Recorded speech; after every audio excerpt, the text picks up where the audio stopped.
బెల్లంపల్లిలోని బాలబాలికల గురుకుల వసతి గృహాలను తనిఖీ చేసిన రాష్ట్ర SC ST commission chairman Venkataiah. Mancherial జిల్లా బెల్లంపల్లి పట్టణంలోని బాలబాలికల బాయ్స్ అండ్ గర్ల్స్ గురుకుల స్కూల్ కాంప్లెక్స్ మరియు హాస్టల్ వసతి గృహాలను తనిఖీ చేసిన రాష్ట్ర ఎస్సీ ఎస్టీ కమిషన్ సభ్యులు.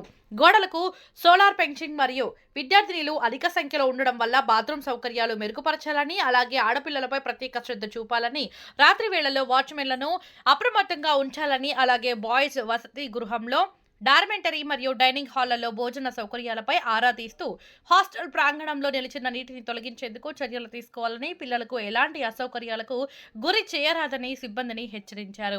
తమ దృష్టికి ఎటువంటి సమస్యను తీసుకువచ్చినా సత్వరమే స్పందించి పిల్లలకు ఎలాంటి ఇబ్బందులు కలగకుండా చూసే బాధ్యత మేము వహిస్తామని తెలియజేయడం జరిగింది.